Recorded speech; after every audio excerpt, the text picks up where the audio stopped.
Chief justice काजी फायजीसा जिन्होंने बल्ले के निशान के मुतल्लिक फ़ैसला दिया था और बल्ले का निशान फिर पीटीआई को देने से इनकार कर दिया गया तो क्योंकि उन्होंने इंट्रा पार्टी इलेक्शन नहीं कराए थे, तो खुद चीफ जस्टिस काजी फायजीसा ने भी कहा कि मेरे बल्ले के निशान से मुतल्लिक फ़ैसले का ये मतलब तो नहीं था कि पीटीआई बतौर सियासी जमात इलेक्शन नहीं लड़ सकती। तो ये कन्फ्यूजन इलेक्शन कमीशन ने फैलाई थी।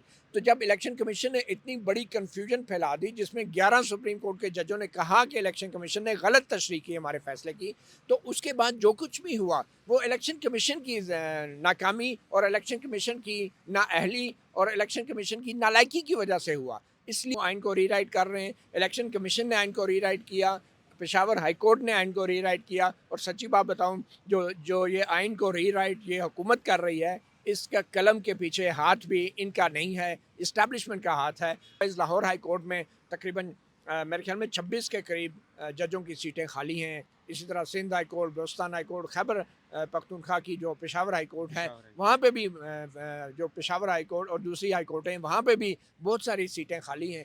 तो अगर ये वाकई लोगों को जल्द इंसाफ देने की नीयत होती चीफ जस्टिस काजी फायजीसा की, तो फिर वो जुडिशल कमीशन ऑफ पाकिस्तान का इजलास बुला के इन तमाम हाई कोर्टों में भी तमाम वैकेंसियों को पुर करते। बिस्मिल्लाहिर्रहमानिर्रहीम। पाकिस्तान के अंदर आए दिन हम देखते हैं कि बहुत ज़्यादा सियासी तब्दीलियाँ जो हैं आ रही होती हैं, जिसमें ज़ाहिर है कि आवाम का बहुत बड़ा इंटरेस्ट होता है।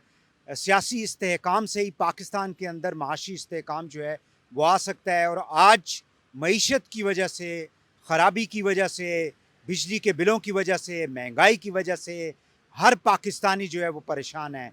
लेकिन अगर हमारे जो रियासत के जो इदारे हैं, अगर वो आइन और कानून के मुताबिक फ़ैसले करें और पॉलिसी साज़ी करें, तो यकीनी तौर पे इन मसाइल से हम बाहर निकल सकते हैं। इन इश्यूज़ के ऊपर आज हम बात करेंगे। मेरे साथ मौजूद हैं जनाब मतीउल्लाह जान साहब, सीनियर सहाफ़ी हैं और डिजिटल मीडिया के ऊपर माशाल्लाह काफ़ी इनका इन्फ्लुएंस है। न्यूज़ और एनालिसिस जो है वो डेली बेसिस के ऊपर, ख़ासकर अदालत हो या पाकिस्तान के अंदर दूसरे जो डे टू डे मैटर्स जो होते हैं आ रहे होते हैं, उसके ऊपर वो अपना तजिया भी पेश करते हैं। बहुत शुक्रिया मती, आपने हमें टाइम दिया।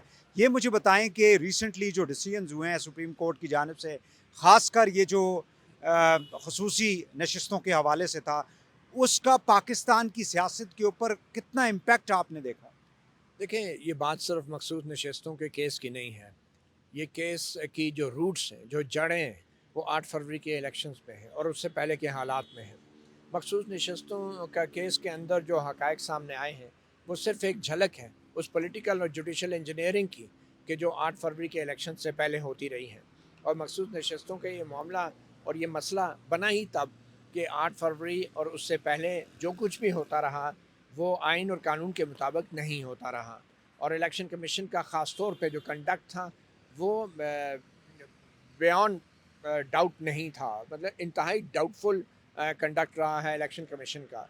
तो मखसूस नशस्तों का मामला भी जुड़ा है कि 8 फरवरी से, कि जिस दिन पाकिस्तान तहरीक इंसाफ को बतौर एक सियासी जमात इलेक्शन लड़ने नहीं दिया गया, बल्कि इलेक्शन कमीशन ने तो बल्ले के निशान से मुतल्लिक सुप्रीम कोर्ट के फैसले की गलत तशरीह करते हुए ये कहा कि जितने भी पीटीआई के उम्मीदवार हैं, वो बतौर पीटीआई के उम्मीदवार नहीं बल्कि आज़ाद उम्मीदवार इलेक्शन लड़ेंगे। तो यही वजह है कि जब वो आज़ाद उम्मीदवार इलेक्शन लड़े, तो इलेक्शन कमीशन ने भी ये कहा कि पीटीआई इलेक्शन ही लड़ी, इसलिए उसको मखसूस नशस्तें नहीं दी जा सकती। मगर न सिर्फ ये कि पीटीआई को मखसूस नशस्तें नहीं दी गई, बल्कि वो मखसूस नशस्तें इलेक्शन कमीशन ने हुक्मरान इत्तेहाद यानी पीटीआई की मुखालिफ जमातों को दे दी। तो ये इससे बहुत बड़ा एक बहरान पैदा हुआ और पूरी दुनिया में एक किस्म का मजाक बन गया पाकिस्तान का कि यहाँ का जो इलेक्शन कमीशन है, उसने एक सियासी जमात को बतौर सियासी जमात इलेक्शन नहीं लड़ने दिया। और फिर उसके बाद न सिर्फ ये, उसके बाद फिर मखसूस नशस्तें भी उसको नहीं दी गई।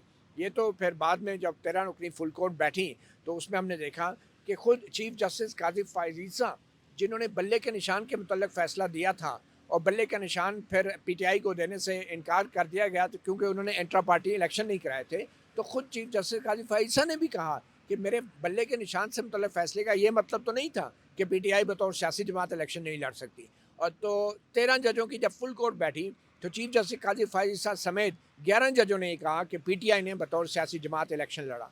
और फिर 8-5 की अक्सरियत से फुल कोर्ट ने यह फैसला दिया कि न सिर्फ ये कि पीटीआई ने बतौर सियासी जमात इलेक्शन लड़ा, बल्कि तमाम के जो आज़ाद उम्मीदवार थे, जो पीटीआई की तरफ से आए थे और इलेक्शन कमीशन ने उन्हें आज़ाद डिक्लेयर किया था, 80 से ज़ायद ये उम्मीदवार थे, उन सबको सुप्रीम कोर्ट ने अक्सरियती फ़ैसले के साथ 8-5 की अक्सरियत से ये कहा कि ये तमाम के तमाम पीटीआई के अरकान असम्बली हैं और इनको आइन के आर्टिकल 51 के तहत जो इनका कोटा बनता है मखसूस नशस्तों का, वो उनको देना चाहिए। तो गवर्नमेंट ये क्यों कहती है कि ये आइन को रीराइट करने के मुतरादिफ था कि जो इलेक्शन एक्ट के मुताबिक वो पार्टी जो अपने कैंडिडेट्स का इलेक्शन से पहले एक टाइम पीरियड के अंदर लिस्ट नहीं देती है, उसको कैसे हम सीटें जो हैं वो दे सकते हैं? देखिए, यही वो आर्गुमेंट था ना? जी जी बिल्कुल। लेकिन बात ये नहीं है कि किस जमात ने टाइम पीरियड से पहले लिस्टें नहीं दी और किसने दी।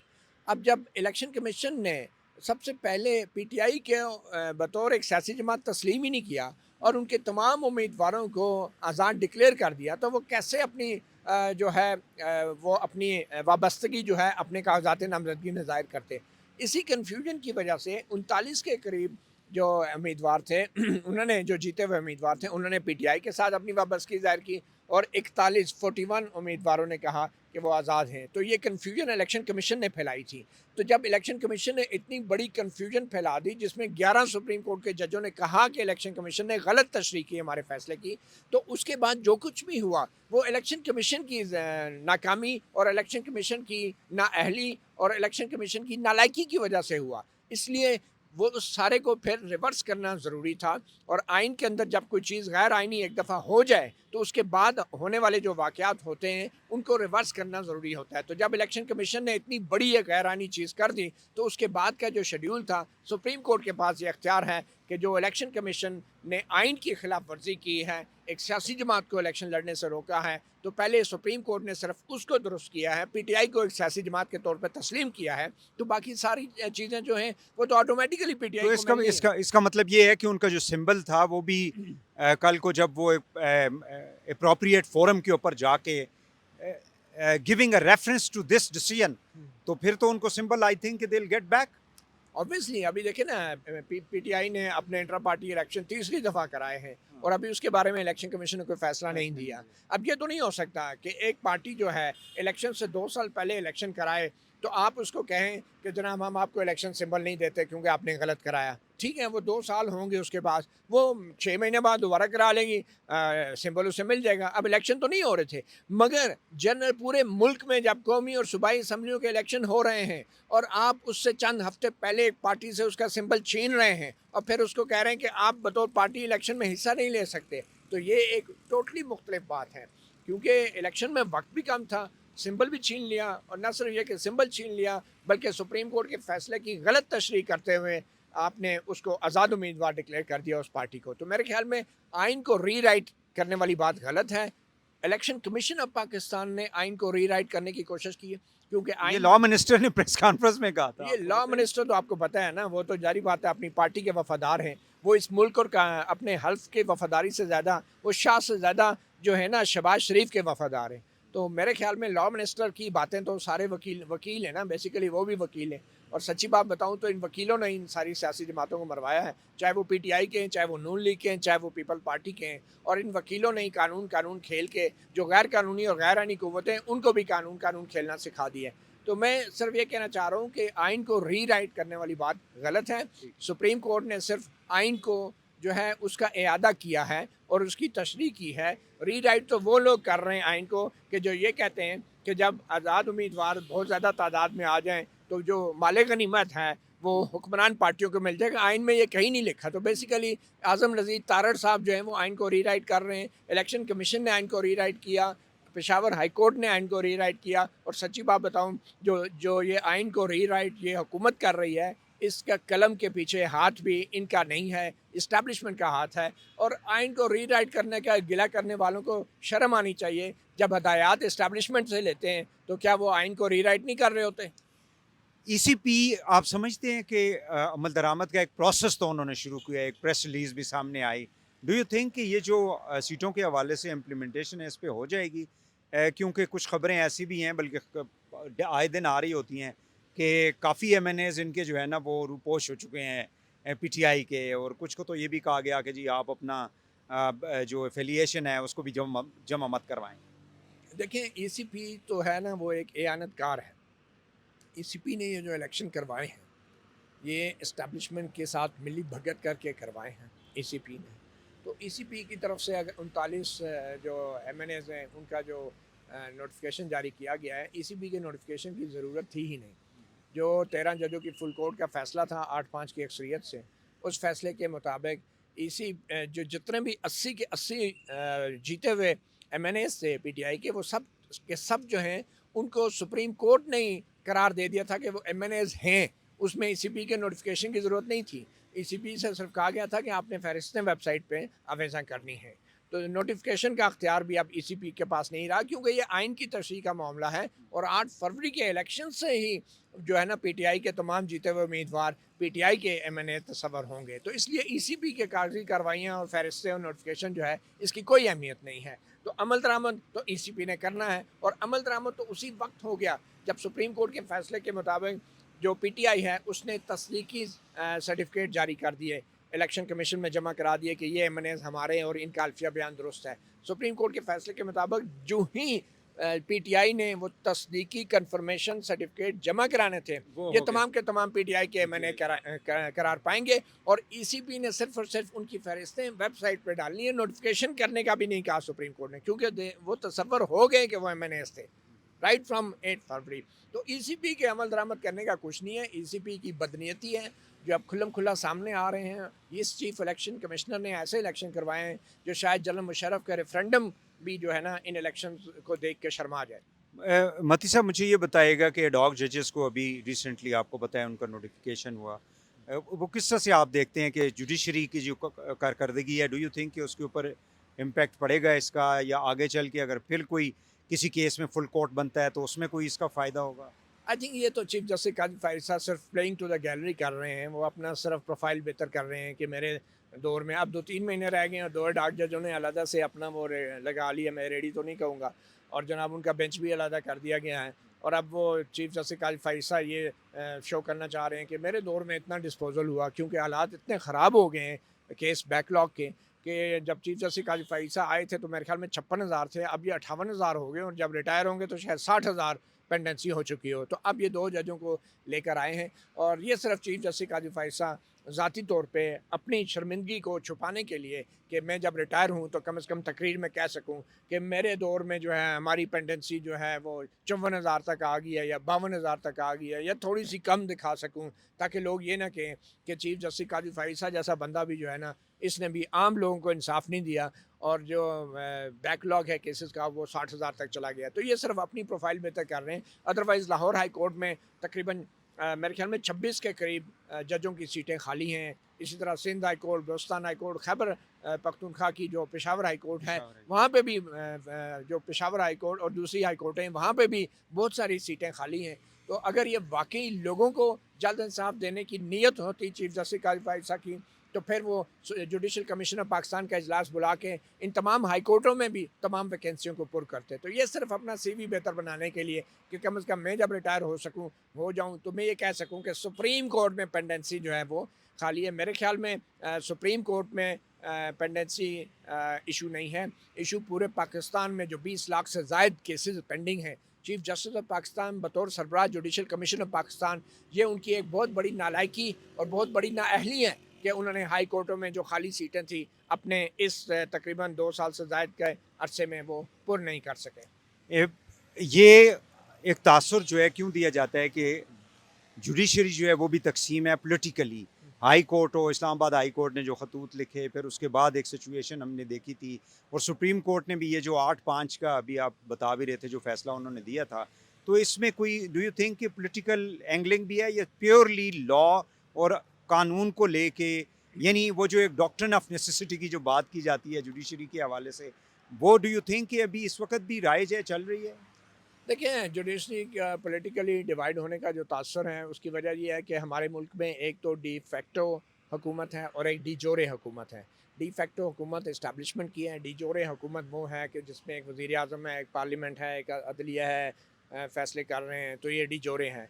तो हमारे जजेस हजरात जो हैं अनफॉर्चुनेटली वो डी फैक्टो हुकूमत के हवाले से ना तो कोई बहस करते हैं, ना सुनते हैं, ना ऑब्जर्वेशन देते हैं। वो सिर्फ ढिढोरे अच्छा अच्छा खेलते हैं और कमरा अदालत में तासुर दे रहे हैं कि सब कुछ शरअ दस्तूर के ऊपर आइन के मुताबिक हो रहा है। और जो डिफेक्टिव पावर जजों के साथ कर रही हैं, जैसे कि इस्लामाबाद हाई कोर्ट के 6 जजों के साथ हुआ, लाहौर हाई कोर्ट के ज़ैली अदलिया और फिर लाहौर हाई कोर्ट के जजों ने भी कहा कि हमें भी खुफिया इदारे हरासा कर रहे हैं। तो उन डिफेक्टो जो हालात हैं, हमारे चीफ जस्टिस काजी फाइसा जो हैं उनकी तरफ से आंखें बंद किए हुए हैं और समझते हैं कि कबूतर की तरह आंखें बंद कर लेने से या शुतुरमुर्ग की तरह अपना सर रेत में डाल देने से बला टल जाती है। तो ये एक तासुर इस वजह से है डिवाइड का कि लोग जानते हैं कि हमारे मुल्क में एक एलिफेंट इन द रूम है, जबकि चीफ जस्टिस काजी फाइसा जैसे जजेस हजरात जो हैं वो उस एलिफेंट की तरफ इशारा भी नहीं करते और ऐसा तासुर देते हैं कि नहीं सब कुछ जो है वो हंकी दोरी है और आइन पाकिस्तान जो है वो बालादस्त है और पार्लियामेंट बालादस्त है। जबकि इससे बड़ा मजाक अब इन इदारों के साथ नहीं हो सकता जो कुछ इस्टेब्लिशमेंट इन इदारों के साथ कर चुकी है बशमूल अदलिया और उसके जजों के। कपल ऑफ क्वेश्चन एक मुझे इमरान खान के जितने भी केसेस थे काफ़ी केसेस के अंदर उनको रिलीफ मिला बट स्टिल उनका बाहर आने का जो है वो लगता नहीं है कि वो मौजूदा हालात के अंदर बाहर आ सकते हैं। Do you see Imran Khan की रिलीज़ जो है वो हो सकती है अगले चंद माह के अंदर?